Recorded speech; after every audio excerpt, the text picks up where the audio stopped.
Bien, es importante pensar en la hidráulica porque necesitamos entender cómo se mueve el agua a través de una tubería. Entonces, repasemos conceptos sobre presión, caudal, velocidad y pérdida de presión. Si este fuera un sistema de riego, yo necesito conocer esas condiciones para poder decir la fuerza con que se está moviendo el agua. Aquí vemos una imagen, vemos un sistema de irrigación y vemos a través de ellos una serie de hidrantes o aspersores donde se está mojando un área respectiva y esto depende mucho con el diseño hidráulico. Nuevamente, aplicando los conceptos vistos en la clase, la importancia de utilizar planos para hacer esquemas, vemos un sistema de riego como una tubería mueve una serie de ramales, vemos una distribución y aquí podemos ver las especificaciones del plano. Vemos también un sistema común de irrigación, una fuente de agua, un sistema de filtrado, unos componentes para garantizar las condiciones del sistema, una red de distribución y vemos cómo llega a nuestro cultivo.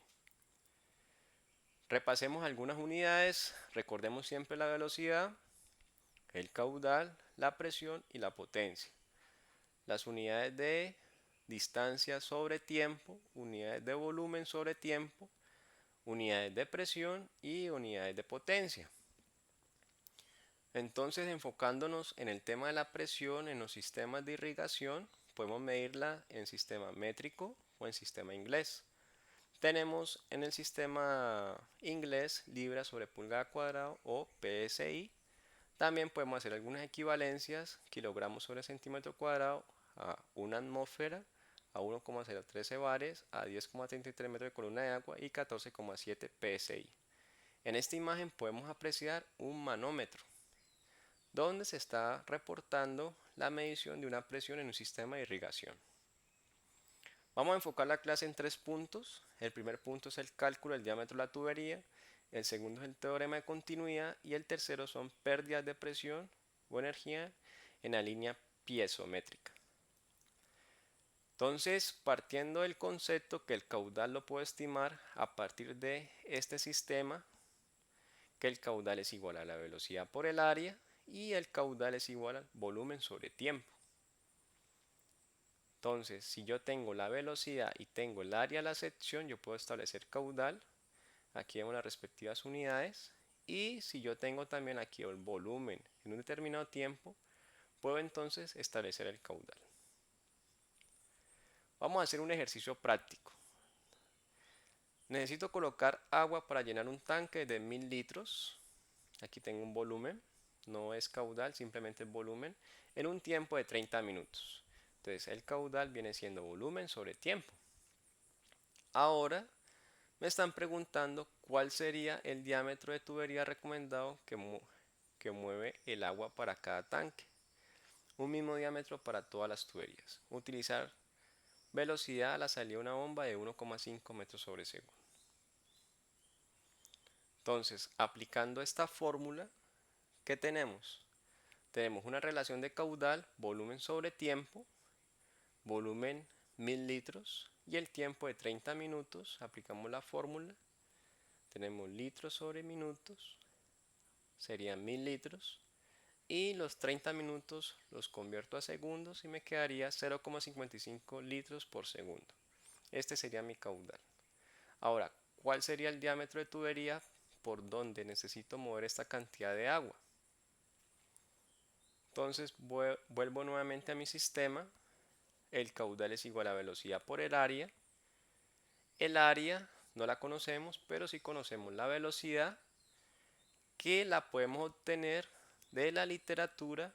En la literatura existen tablas de diseño en la parte de irrigación que nos dice en el caso de agua comúnmente esta se mueve entre 1,5 a 4,5 metros sobre segundo. Entonces de allí puedo encontrar mi valor de la velocidad y el caudal también lo tengo. Entonces despejo el valor del área, está aquí, entonces pasa la velocidad a dividir caudal sobre velocidad.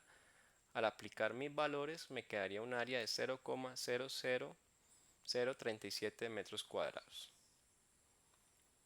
Y al despejar la fórmula de diámetro de esta fórmula, haciendo los pasos, tengo en cuenta que si yo tengo esta igualdad, por ejemplo, despejo el valor del diámetro al cuadrado, me queda 4 por a sobre pi.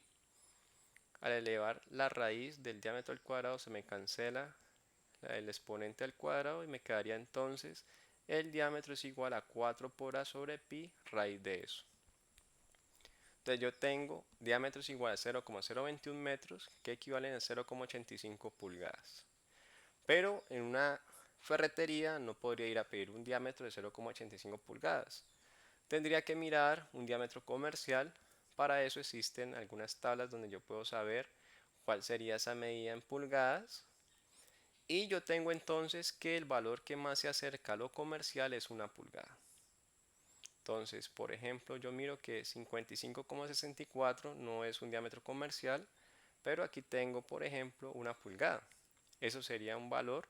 No podría escoger un valor menor, dado que le generaría más resistencia al paso de la tubería. Les invito a hacer un ejercicio, piensen en su proyecto de curso y traten de definir los diámetros de tubería aplicando la metodología mostrada anteriormente. Ahora, para el tema de la continuidad, tenemos que entender que si el agua es movida a través de una tubería, van a cambiar condiciones dentro de esta. Si yo les preguntara si la cantidad de agua que viene aquí es la misma cantidad de agua que viene aquí, ¿cuál sería su respuesta? La respuesta sería que es la misma, sino que lo que ha cambiado son las condiciones de la sección del área por donde está moviéndose el agua y de velocidad, pero se conserva la misma cantidad de agua. De esta misma manera podemos ver una red y lo importante que se puede distribuir el agua a lo largo de una red. Es importante comprender este concepto. Y también introducimos el tema de la pérdida de carga o energía. Si miramos estos dos puntos 1 y 2, nos interesa saber cuánta energía se ha perdido al mover el agua de aquí a acá en términos de presión, cuánta presión ha disminuido por si necesitáramos colocar aquí un aspersor.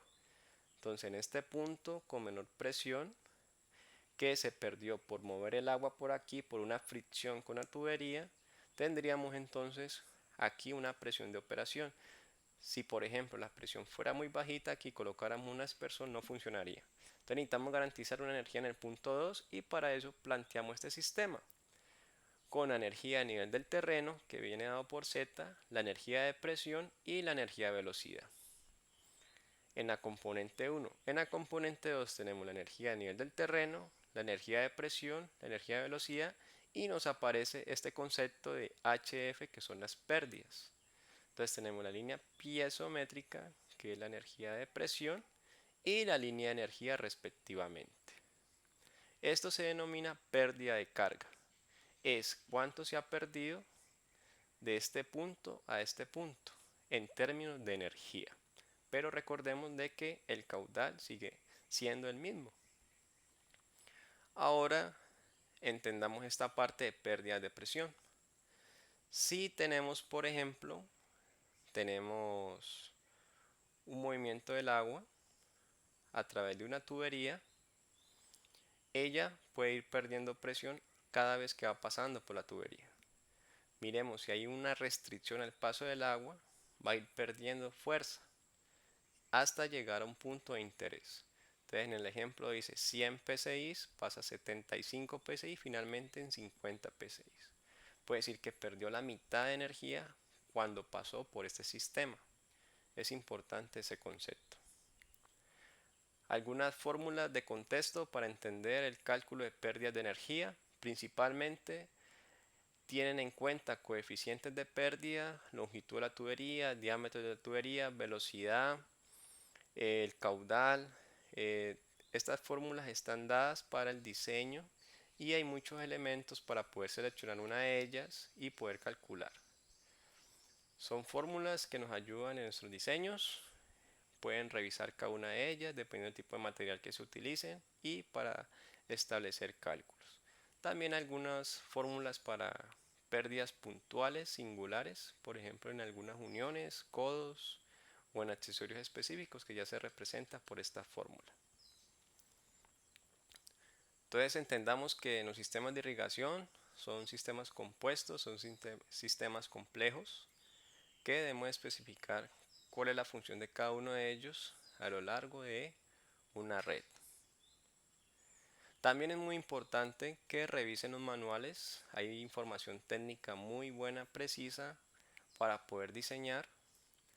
Encontramos diferentes tipos de tuberías, aplicaciones y cada una de ellas va a tener unas especificaciones. Aquí vamos a ver un manual. Por ejemplo, en el manual nos van a aparecer características. En este caso nos aparece un punto importante que es RDE, que es la relación diámetro-espesor. Es el espesor del tubo. Aquí vemos, por ejemplo, pared del espesor de la pared mínimo. Aquí tenemos, por ejemplo, 2,43, 1,58. Esto quiere decir que algunos tubos van a resistir más presión que otros. Aquí vemos, por ejemplo, este tubo resiste a 400 psi y este tubo a 200 psi. Entonces es importante saber esto en términos de calibración. Si queremos hacer un sistema resistente, tenemos que saber cuál va a ser la presión ideal. Y esto va a estar sujeto a los costos. Entonces es importante mirar siempre los manuales y las recomendaciones técnicas. Aquí vemos más recomendaciones, especificaciones de diámetros, dibujos, esquemas, unidades, más especificaciones de este manual. También es importante con el tema de sostenibilidad pensar en alternativas de irrigación. Aquí les traigo un sistema fotovoltaico, un sistema de irrigación que su fuente de energía es a partir de la energía solar y para entregar la energía a este sistema de bombeo y finalmente suplir el sistema de riego. Es muy importante innovar en nuestros sistemas de riego para hacerlo mucho más eficiente y sostenible.